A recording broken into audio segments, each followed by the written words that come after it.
Okay, we're Yeah. live. Welcome. So for my viewers who aren't yet familiar with you, I just want to introduce you. This is Rabbi, Doctor, Professor, friend, mentor, Jeffrey Wolf. And I'm very honored that you're here to discuss Noach because you, I think, have a lot that you can shed light on in terms of, history is really in large part your thing. And Yeah. this is about where man goes wrong, individual and in a society. Right.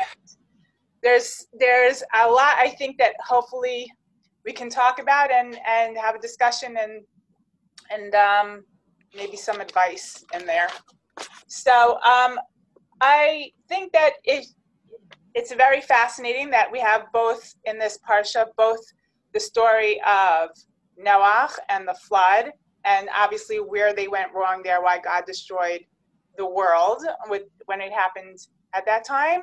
And then I guess we can compare and contrast it to the Dor HaFlaga, the tower, the generation of the dispersion, the Tower of Bavel, what they did wrong. Were they worthy of being destroyed and not destroyed by God because of the flood, or were they not worthy of being destroyed? And what exactly, where they erred, what you think, what your opinion is on that. All this I'd like to discuss. Wow. A lot. So that's the opening. You can take it from there. First of all, I'm really, really happy that you invited me. I'm very honored. You're a real media personality. There's a lot of followers, and I'm honored to be included. There's lots of things to say about this parsha. I'd like to start with two things, which one is serious and one is light. One of the things people notice when they talk about this parsha is what apparently are discrepancies in terms of the numbers. How long was the flood and how long was the water and stuff like that. The best discussion of this issue from both a scholarly and a religious perspective, I want to give a plug to a friend, is found in this book, which is called Anima Amin. It probably looks backwards on the thing. It certainly does on my screen. Anima Amin, Biblical Criticism, Historical Truth, and 13 Principles of Faith by Rabbi Professor Joshua Berman, which I highly, highly, highly recommend. It's don't get put off by the words biblical criticism. He is a person who is known in his actually ongoing efforts to show that, in fact, the traditional narrative and our traditional way of looking at the Torah not only is correct, but it also can be aligned with the biblical scholars' claims. I really strongly recommend it. That's number one. Number two, I don't know if you have any Bostonians who are viewers, but if you ever do, there is a special custom that Bostonians have. You've heard of Schlissel Challah, right? That Sure. You put a cake, whatever. Everybody has something. So this week is actually the custom in Boston is to buy ugat shayish, because it's marble cake. And those of us from Boston do not pronounce an R. So therefore, it's marble cake is marble cake, and you could be sure today's Wednesday. You can be sure my kids will start reminding me, don't forget to get marble cake for Shabbat, because that's what we do. So that's just At on least the lighter something side. came out of the marble, right? Cake, the love marble. That too.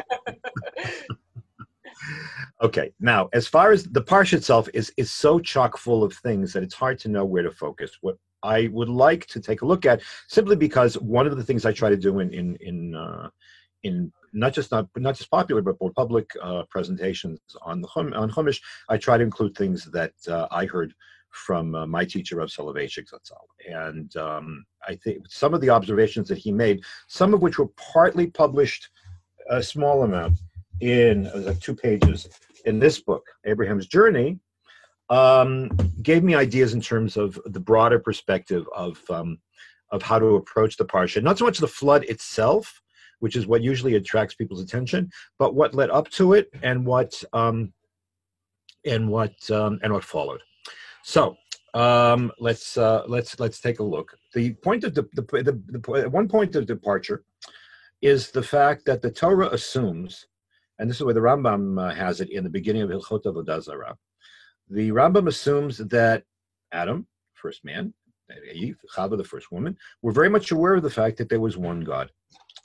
Over time, however, as a part of a long process, which is not for now, their descendants sort of lost sight of that, and they were more dazzled by the physical material world that was in front of them. And in the end, they became detached from God.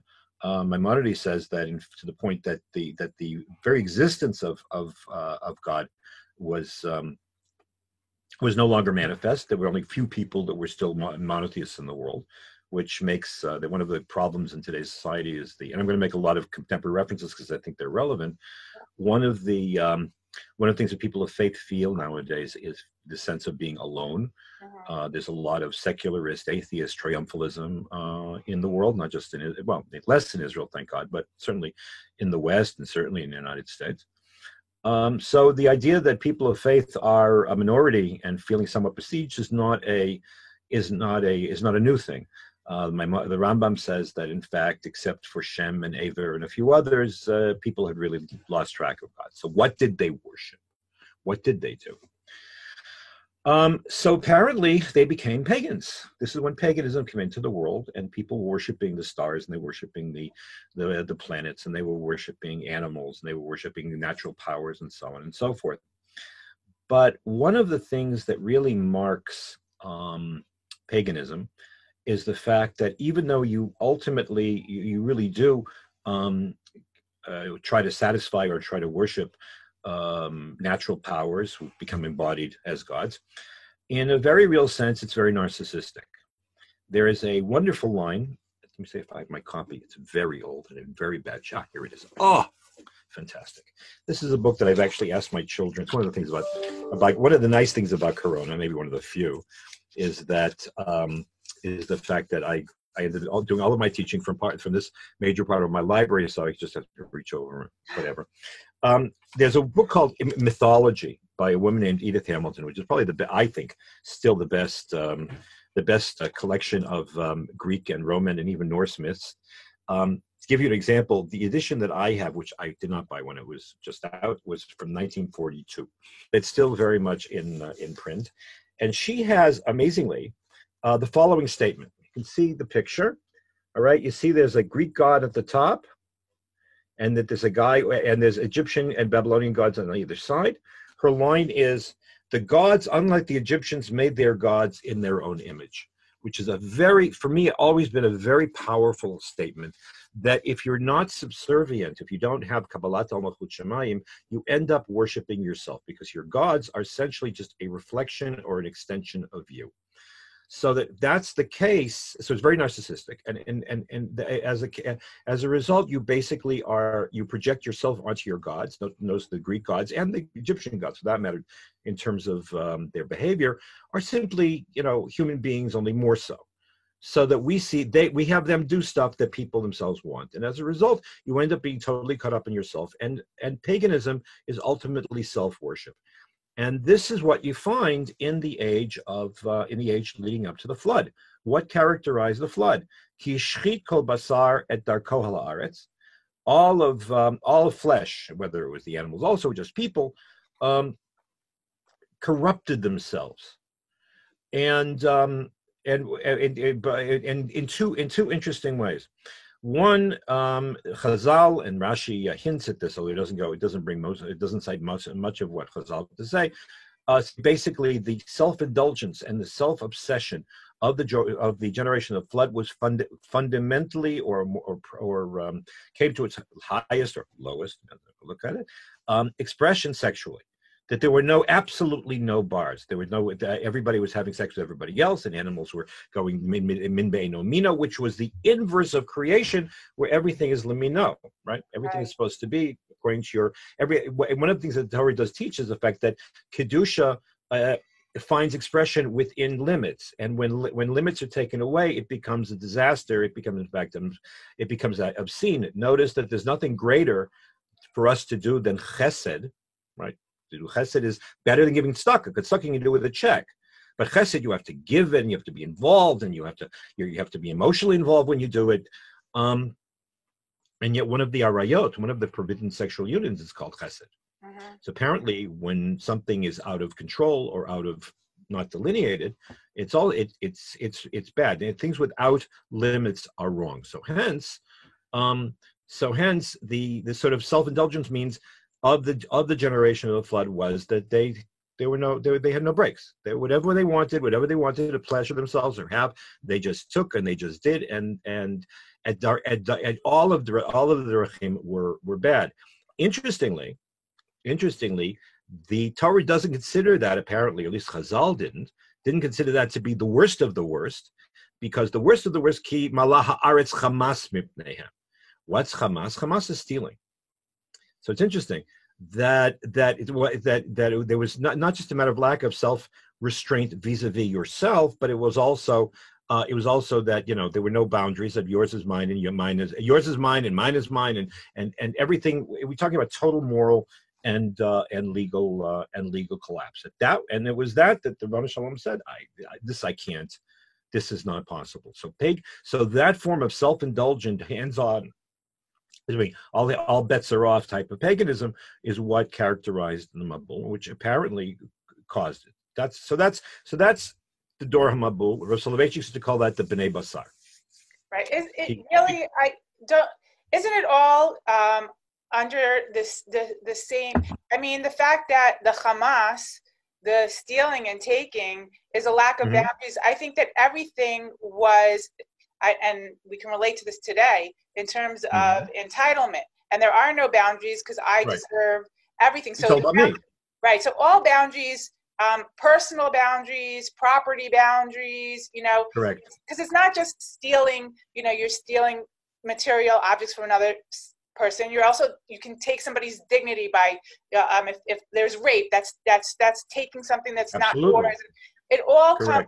It all comes from, I think that's why, it always hit me that we learned that, the Mabul, and they teach you that it stemmed from petty theft. And I think because we always minimize the small things in life, but nothing big ever happens in a bubble. It all starts when you just don't respect one small thing. And then it kind of, blossoms out from there. And then you end up doing horrific things, because horrible things don't just happen. People don't just become horrible, abusive people just like that. It starts in small increments. And I think that's what it's trying to teach. And when you don't respect somebody's boundaries, you feel entitled, you can take anything of anybody's because you deserve it. And I think but it's more than that. Yes, there's a flip side to that, though. First of all, Chazal say on many occasions, "Kola overa avera b'shoneh ba nasa lo heter."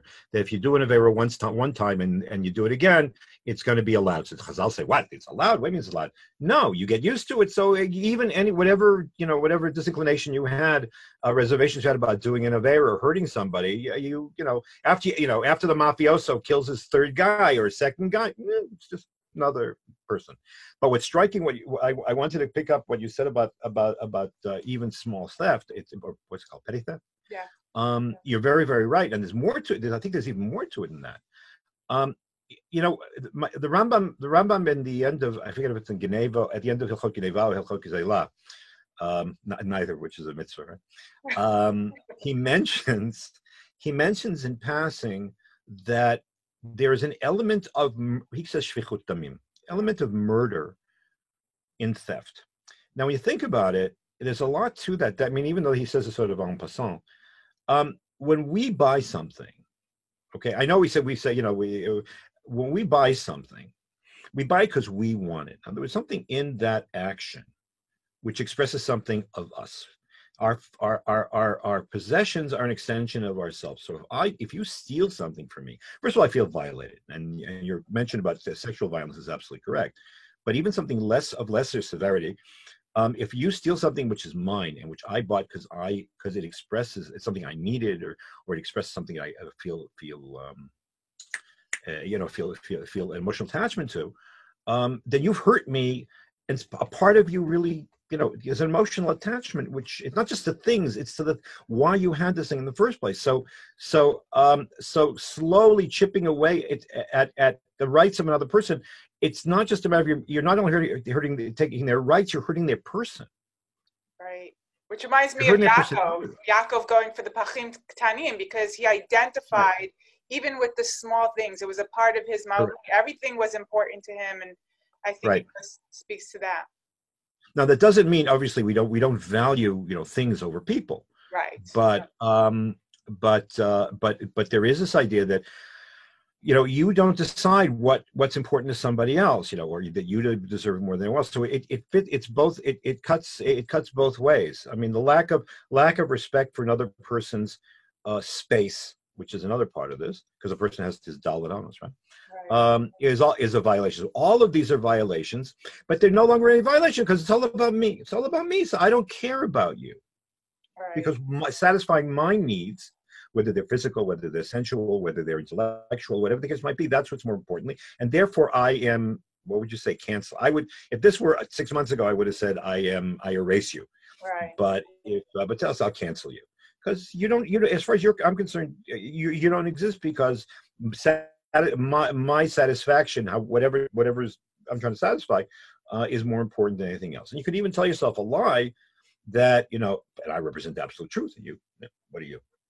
So that kind of total breakdown, at least according to Chazal, the way the Rambam seems to read it, is a result of it's a form of paganism. This is when we say paganism. When we say paganism, we really don't mean, we think only about idols and stuff like that. It's funny, the Rambam and other poskim don't make statue making. When they look at the Ten Commandments, they don't see statue making or adoration of idols as the quintessential avodah zarah. Mm-hmm. Quintessential avodah zarah is simply attributing, this is a definition that is not mine. It was first formulated this way by my teacher, my friend, Rabbi Dr. David Berger at YU, is to attribute divinity, or to worship as God, or to see as God, or as your highest sort of value, that which is that someone or something which is not God, which can be you. Because ultimately you're just an individual, then you are God. All of that is very pagan. You don't need Jupiter, and you don't need Baal, and you don't need Vishnu to be able to be a pagan. In fact, I just read who did I just read? Timothy Leary, who was famous in the 60s for advocating extensive use of LSD. He was on the sort of the radical left of the student movement then, said our aim is to bring back paganism, to get past the restrictions of monotheistic religion. So it's not, so these are the things that come back. It's not like maybe it's good that God promised not to make another flood, It takes one thing off the agenda. Yeah, but you know what? Even unfortunately, there can be paganism within Judaism. You see people. Absolutely. You see people that create, the halakha or God after their own image, and it's unfortunately that which turns so many otherwise people who would want to adhere off, because they look at that as representing, even though that is not representing, and that's reprehensible, but it turns people off because unfortunately I think this desire, this pagan desire, is strong in even the best of us, and that we have to be wary at all times what we're doing and how we're doing it and why we're doing it, to keep a cap on that, because it's so easy to fool yourself to think that you're not pagan in that way. But I think that it really speaks to the base of most of us. Oh, no question. In fact, I'll take it one further. I have a story which I don't think I've ever told publicly, again about Rav Soloveitchik, which actually confirms your observation and takes it further. We were once talking. I'm not going to go into it. It's about a certain book, and we got off on a discussion of the attitude of people towards mitzvot. And he said one of the dangers which exists among people who are actually shomer mitzvahs is the fact that they see mitzvot as an end to themselves, or as isolated from a sense of accepting God's dominion or filling God's will, or so on and so forth. He says, if you do that, if you talk about it, let's do it further. If you talk about halacha, this is where we're rewording it. But if you talk about halacha or mitzvot as ends in themselves and not part of avodas Hashem, then they become ceremonials, nothing more. Mhm. And ceremonialism is paganism, because basically it's just actions taken that are nice, they're aesthetic, whatever. But he said, unless there is spiritual and intellectual and moral content, or that's the atmosphere or the ambiance in which you do the mitzvahs, that is fundamentally that is ceremonialism, and ceremonialism is ultimately pagan. And it took me a long time to really to process that comment. I remember walking out of was it his living room? He was living with Professor and Mrs. Tversky, walking out to the street, and it took me about like a day or so, and finally it hit me that he was basically saying that improperly done mitzvahs can also become an avodah zarah, and there's even a proof from the Mishnah. The Mishnah says when Moshe Rabbeinu, when there was a plague of snakes, and the Jews were being bitten in the desert. So God tells Moshe Rabbeinu, make a copper serpent, put it on top of a thing, and they'll all and if he looks at the nachash, will be cured. So Chazal in the Mishnah and Rosh Hashanah say, what is it, the nachash does something? I mean, the nachash is a nachash. Why b'chi nachash meimitu mechayeh? So, but rather, what the point of the nachash was to cause those who have been bitten to transcend or get past their immediate pain, to look up towards God, and once they prayed to God, they raised their eyes up, caught their attention of the nachash, the remembrance of God further higher, then they would be cured. What happened to that nachash? The nachash ended up in the time of Chizkiyahu, ended up becoming an avodah zarah. Ended up being worshipped. It was called the Nechushtan, a word which most Israelis know because it's the name of the elevator company. Nechushtan Schindler. You see on the side of the thing, there's always this little picture of the Nachash and Nechoshet. But the point, and he destroyed it. Why? People worshiping it. But more strikingly is that the Gemara in Sanhedrin says that Chizkiyahu destroyed the Nechushtan. B'hodelo Chachamim. The Chachamim thought that they congratulated him for doing that. Now think about that for a minute. You have a relic from the time of Moses. This is 500 years later, and some fanatic goes and he breaks it into pieces. Can you imagine UNESCO would have condemned Chizkiyahu, and Chazal like, no. This has become an end in itself, an object of worship. It no longer serves to the avodas Hashem, and therefore it has no further purpose, and therefore no right to continue existing. So it's a very so what you're saying is absolutely right. So the mitzvot improperly done, especially if they become used to be hurtful, are an avodah zarah. They're contrary to purpose. Now that doesn't mean that we always need to know what the mitzvot mean. Right. But it has to be done in a mitzvot have to be performed in an aura or an atmosphere of submission to God and even of emunat mimah, that there is a reason for these things and so on, and that's enough. But if it's just by itself because I like candles or because I like the way it feels, that's not legitimate. Right. Exactly.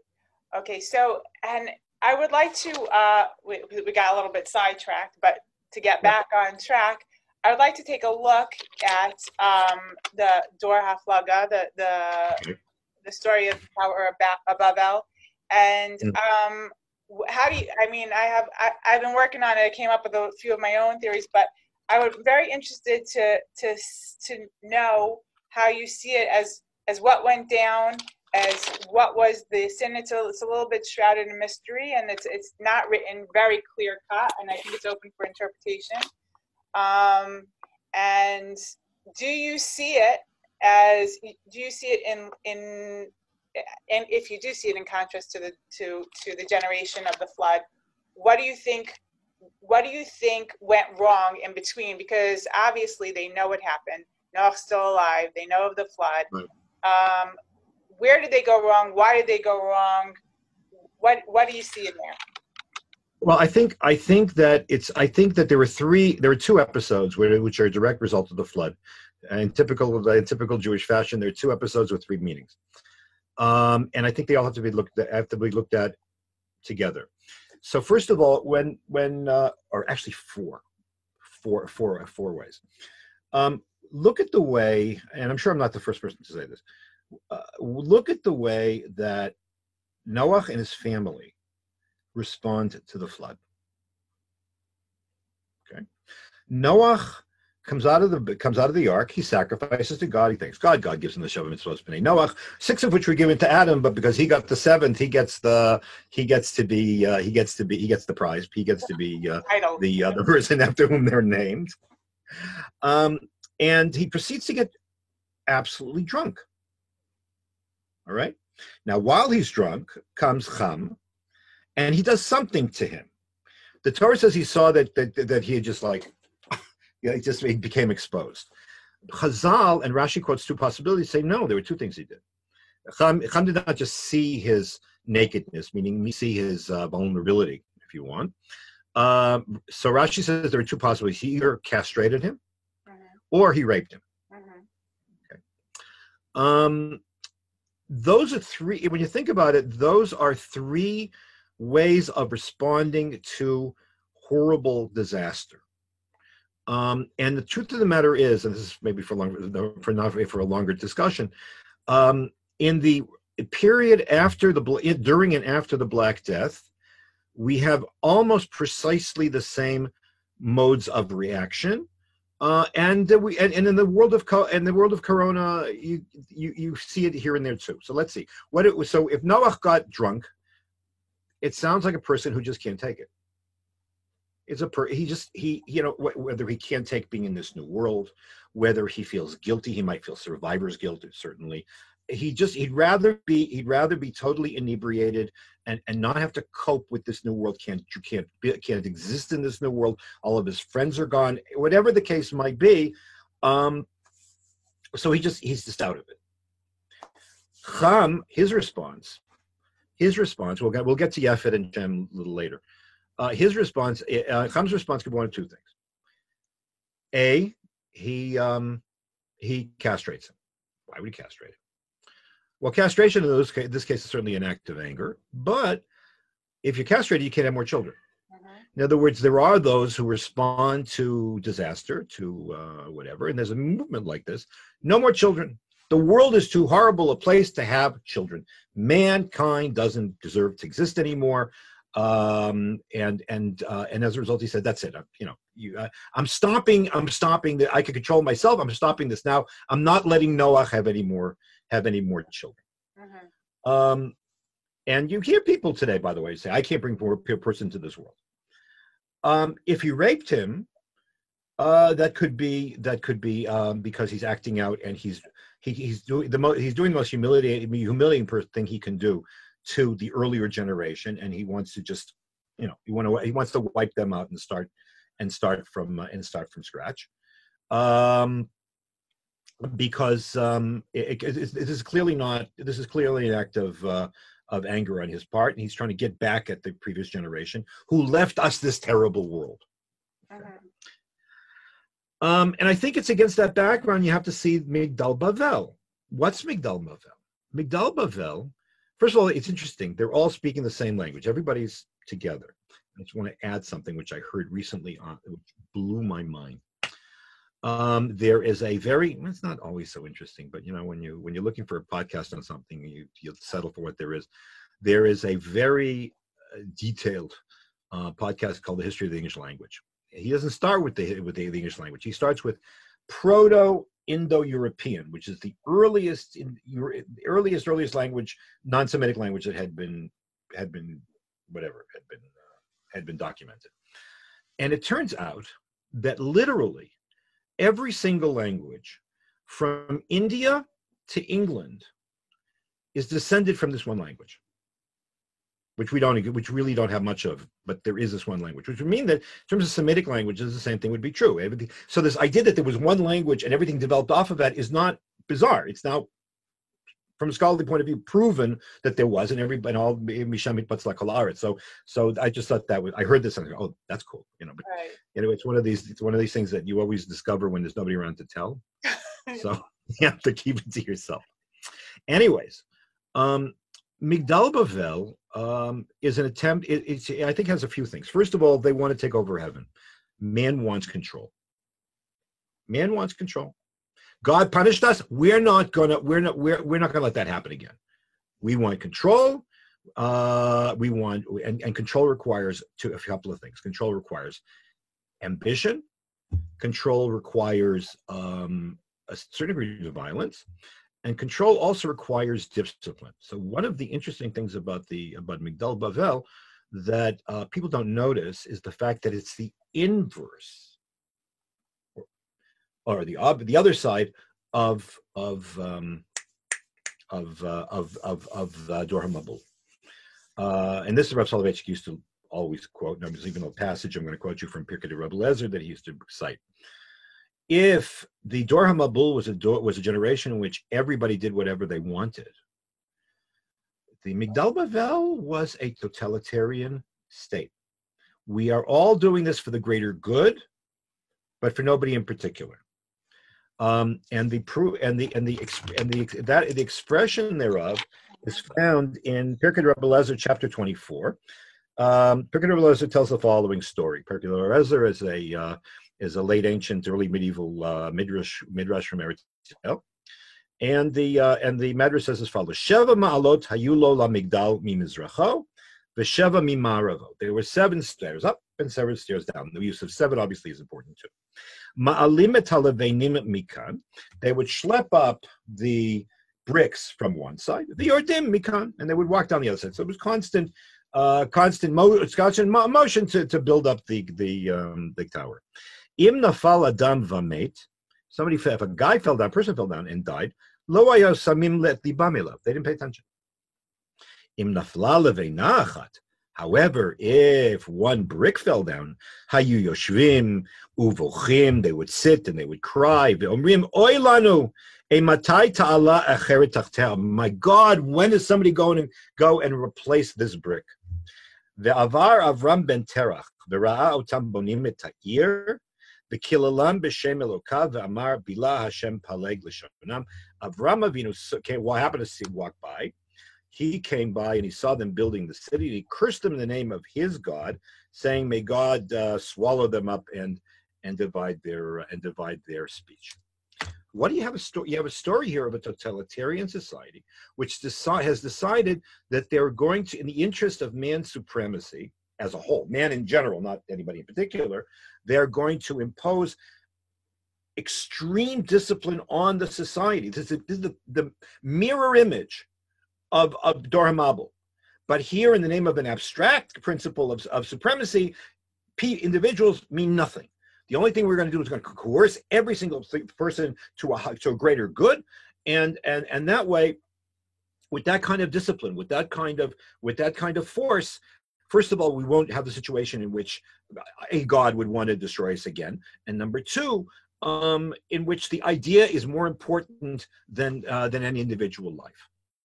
And Avram Avinu walks by and he curses them, and in the end, God comes down and he stops the project. What the Medrash is adding, that not only that people are going to, so you see mankind trying to figure out in a godless universe. Notice the Medrash says b'shem Elokav. It's not their gods, his God, our God. That in the absence of God, in the absence of a Kabbalat Mulchut Shamayim, and the realization that we are subject to our Creator, man will go to extremes. He'll either be self-indulgent and violate every norm there is in the interest of self-satisfaction, or he will violate, or he will totally dehumanize, or he totally devalue other people in the interest of some ideal which he has set up as his God, which is therefore more important than anybody else, and for which people have to pay with their lives. I always think in this image of the fact that it is well known, when they built the Great Wall of China, if a worker would die, they would just chuck him into the wall. And it's a big, I always had a shiloh where the Kohanim could walk on the Great Wall of China because there are people buried inside. So these are the extremes to which man goes in the absence of God. So the fact that the person who curses them is Avram Avinu is exactly the point.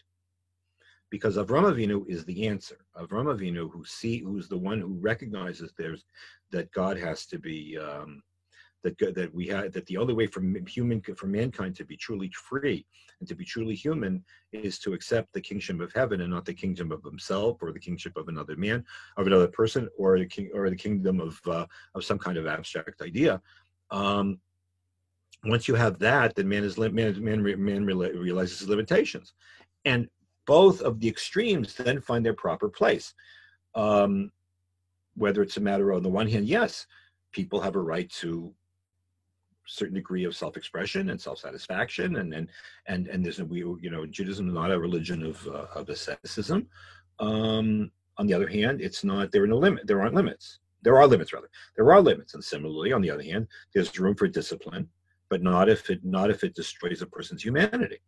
And it's the merging of the two in the vision of worship of God that Avraham Avinu brought that stopped Maimonides says it stopped mankind from sort of descending permanently into the abyss. So the truth of the matter is, if that looked at that way, in order to understand what Avraham Avinu achieves, you need to be able to balance or to compare and contrast Dor HaMabul and Dor HaPlaga, because they're really two sides of the same coin. I want to ask you a question that brings us back to the beginning of the parsha, because you brought up Abraham, and right away when they bring up Noach, Ish Tzaddik Haya B'Dor Tov, and Rashi asks L'gnai Shvach if it's to his whether this is praise or whether it's speaking disparagingly of him, and there's both opinions. People choose one or the other. And I wanted to know, because they said, of course, because if he was in the door of Abraham, he would be considered klum, nothing. And I wanted to know, does that resonate with you, or what do you think? Are you on the Gnai camp or the Shvach camp? Which one do you? It's clear. I think that I wouldn't want to have been Noach. I think he didn't have an easy life. I think that what he achieved, and I think that he deserves credit for that. And we don't have the right to choose when we're born. So I katonti, but I don't really understand what Chazal were trying to get at. We don't have a choice. We have a choice when we're born. We're all born at a certain time, and we're so born at a certain time with a certain mission. And it takes a long time for us to figure out what our mission is. But if we were born with our talents and our history and our sensitivities in another time, then we wouldn't be able to achieve anything. That might be the klum.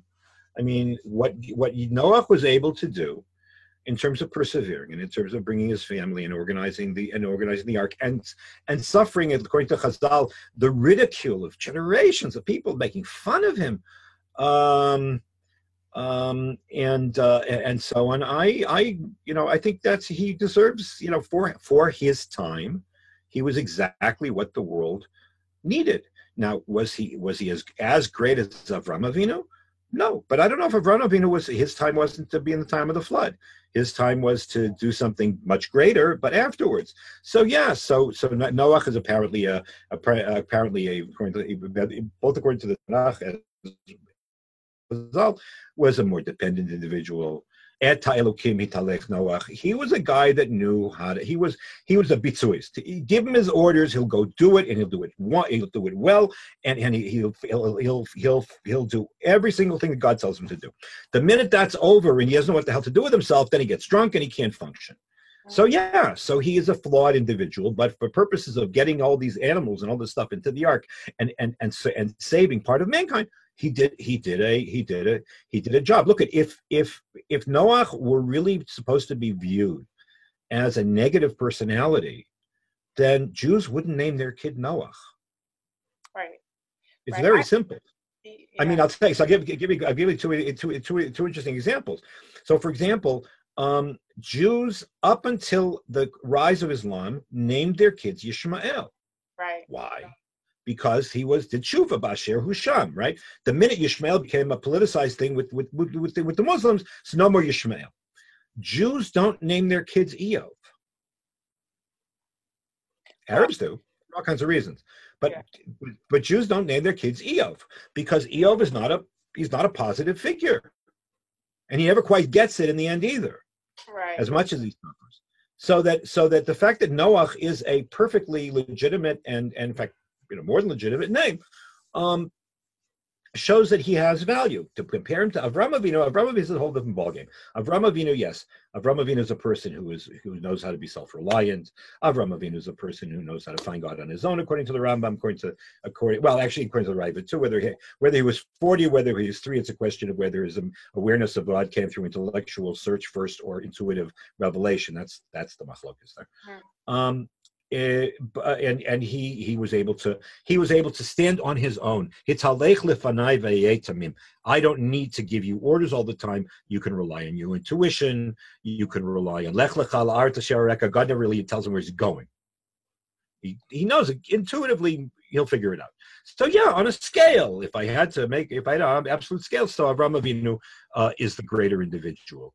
But as I said, I don't know that if Avram Avinu in the generation of Noach would have been able to pull off the same thing, because different people have different koichos. But also, you'd have to, I don't know if this, you'd have to think Abraham came after Noach.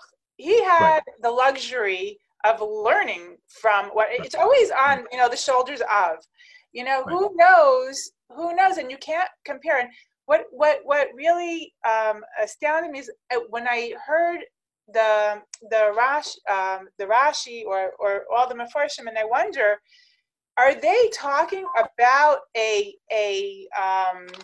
moral a moral standing that's you're able to compare, a moral relativism in terms of, like, why should it make a difference? What's moral in the times of Noach should be moral in the times of Abraham. Why would you say that he's a tzaddik in this time, but not a tzaddik in that time? A tzaddik is a tzaddik is a tzaddik. I don't see right, but that's not. But the fact that they're both tzaddikim, with the word. But the word tzaddik is not even used. You think of tzaddik, it's word used for Noach. It's used for Yosef. I think, to me, tzaddik implies just. It goes with Elohim, in line with Elohim. A tzaddik is someone who does what's right and just. It's a lawful thing. And you think of Avraham Avinu, you think of it's also equally balanced. In other words, it's considered and you don't go beyond this. A chassid, for example, the big difference is a chassid and a tzaddik. A tzaddik is a person who not everybody can aspire to be a tzaddik, but they can't aspire to be a chassid. A chassid or a chassid is a person who always tries to do more than he's asked. Right. That's a natural tendency. Right. That's why Abraham tried to save Sodom, because he was a chassid, to me. And that's why Noach didn't try to save these horrible people who are probably the same as Sodom and Amorah, because he was a tzaddik and he didn't go l'fnei Shurat Hadim. I just really quickly, before I forget, because by the way, that argument's still going on. Yeah. I don't want to. Let's do it this way. Within the Orthodox community, there are those who say we have to concentrate on in-reach and preserving what there is, and there are those who say no, we are responsible for all the Jews on the outside as well. And they're both two sides of the same coin. It's Noach versus Avraham Avinu. Now, so there can be extremes either way. You can be too self-constrained and too self-restricted. It can also be too all over the place as well. But that in general, the two orientations are still very much at loggerheads and in tension with each other. And sometimes we all have a little bit of Noach in ourselves. We have a little bit of Avraham Avinu. Right. I just want to take 1 minute just to defend Noach on something you said, because when we talk about Vayichal Noach and he goes out and he plants the vineyard, and everybody's like, okay, he's a tzaddik when Hashem says what to do, but as soon as he gets out, look, the planting a vineyard wasn't a sin in and of itself, and what he did, there was no sin involved. He drank. In my opinion, also, if you look at the pasuk and what it says in the pasuk, when it says V'yachal Noach, and then he was a man of the earth, and he planted the vineyard, and then then he exposed himself in the tent. So for me, the theme from the beginning to the end of him planting the vineyard to expose himself in the tent, I think in my estimation, this is just based on the pasukim, that since when God gave him the command, him and his children the command when he came off the boat, it was on Noach as well. It wasn't just on his children. He still had a good 300 years on him. which they were still giving birth. So it was a command on him. I think and also part in due to, and this is all theoretical, but in due to his name of Noach, and if you go according to the explanation that they said that he brought nechama to the, how do we say nechama? He brought comfort to the people because they had to work the land. And there's one explanation that he created this tool that it was easier. There was no thorns in the, so that he made it more. I guess he made more time available, kind of like any machine you would make in modern day. Right. And I think, and what did the people do? They had this extra time, and instead of having more lofty pursuits, they went ahead and they were acting in these horrible ways. I think he had part of, not just survivor's guilt after the flood, but maybe feeling that he was part and parcel of bringing that about. Not just not having had them do tshuva, but maybe even, who knows? But I think that he had to. Now he has this command, and God even said that the nature of man is Rami Ne'orav. He's evil from the time of his youth, and all this is in Noah's consciousness. A whole world had to be destroyed. He's responsible now for populating the earth, and if he couldn't even, everything, all of his efforts to make, and I think he did have efforts in that sort of way. I mean, it's not, everybody always criticized him for not trying to bring the people back when he had all those years, but even so, I think there's so much difficulty bringing children into the world after that the fact that he wanted to plant a vineyard and to try to relax so that he can expose himself in the tent, meaning maybe have relations with his wife and repopulate the earth, to be the tzaddik, that's very nice. He wanted to follow the will of God, and that's very nice. Yeah, I know personally, I mean, I'm not shy to have a drink or two, and I want to do something, like I want to go into Shabbos. I want to go into Shabbos. Okay, and Shabbos Erev Shabbos has always been a tricky time for me a day, because there's so much nerves, getting so many things together, and that's a lot of times where I used to lose it. So now I've made it this minhag, have a drink, an hour, where I know where I used to lose it, have a drink, and then I'm relax. Okay, you used to actually post the pictures of whatever you're drinking on Facebook. Yeah. So, and then I go in relaxed into Shabbos, and I don't fall into that trap, because I know God doesn't want me screaming at my family an hour before Shabbos. It's not the way to go into Shabbos. So, and it's worked for me. And I think of Noah, he's trying to do God's will. He's having a difficult time. He wants to do the right thing. And so I don't think of him as debasing himself. Even he exposed him in his own tent. I really see Ham as the the bad guy here, and I just. So that would actually in both cases, the Rashi basically is giving you two options for the same shot. Pure Ravu is what Noach had been given. So whether he was castrated or whether he was raped, it's a homosexual rape, which means it can't lead to children. The idea being that the idea being I'm going to stop this act of reconstruction, which you're trying to do. It's very excellent. Very nice. Yeah. So I don't know, but I really think it's amazing, because we started over from Bereshit. We're in Noah. I feel like God has it written down here. So many basic concepts that are the major downfalls starting from Adam, and I really think to Dora Flaga covers everything where we can go wrong. I mean, if the Torah would have stopped there, I think if people would really pay attention, you can get the basics of what you need to do or not do. That's his reply to Rashi. Rashi sits there and says, well, we should have started by and what do we need this for, and so on. And then it says, no. The whole function of Bereshis and not leading up to Yetziat Mitzrayim is to learn how to be a mensch. Right. I mean, that's how you. I mean, Avraham Avinu had to deal with all kinds of people. He says, and we all have to deal with all kinds of people. If you don't know how to be a Ben Adam, then the Torah is irrelevant. It's not going to make you. It's not going to make. I mean, Derech Eretz Kadma LaTorah, and so you're absolutely right. That's everything is here, and in fact, everything is in these two parshas, because once you get Avraham Avinu, you get the answer to how to deal. Right, and I think the Torah wasn't given till when it was given. And I don't think necessarily, I think that us being given handed down a physical Torah that we have to learn and all the commandments that we have to do was because we had such a hard time with getting to it, where we could have potentially have understood it from God from the beginning. And I just think that that's really I think that's plan B, because we were so faulty, and we were never able to get it. And so the only reason we don't start is because ideally we shouldn't have to be told. I don't think we should be having to be told the 613, and we shouldn't have to. It's a training. It's a retraining of, we have to train our whole body to realign with our soul, that I think was only due to our downfall in the first place. You know? Oh, look at that. I mean, but that's exactly what we were just talking about. It's a combination of Avraham Avinu had intuition, and therefore he sort of intuitively knew what to do. But you need a certain amount of discipline. So the Dora Plaga wasn't wrong, that in order for man to be able to prevent himself from having a disaster like it just gone through, that you need discipline. They turned it into an avodah zarah.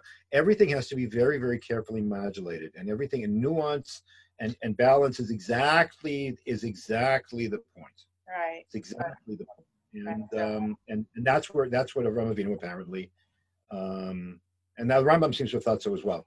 That it's a long story, but the Rambam seems to hints at in his discussion at the beginning of the Chot Avodah Zarah to the idea that the entire dynamic of man is to go between humility and ambition, between intuition and discipline.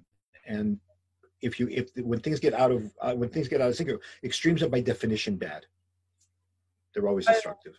It's so interesting, because those things that you say, it sounds like it's between the ego and the self and the godliness. The two opposites of what you're saying, because it's the godliness in us, and then there's the ego, and then it's to find that perfect balance, because we are not God, we are limited, so we have to put those boundaries, but just enough boundaries to still let the God seep in, and the creative ability and the conquering and all that. So yeah, that's incredible. I think we're going to end it here on that note, and I want to just thank you so much. This was fascinating. My pleasure. Anytime. And I hope that you will do another one again. God willing, I hope to have an interview with different personalities every week. And then, after you've had break enough, hopefully you'll come back and you'll do another. The Kef of Kavod. Shabbat Shalom. Thank you so much. Shabbat Shalom. My pleasure. Bye.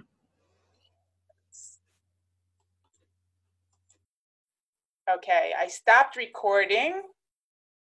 Let's see.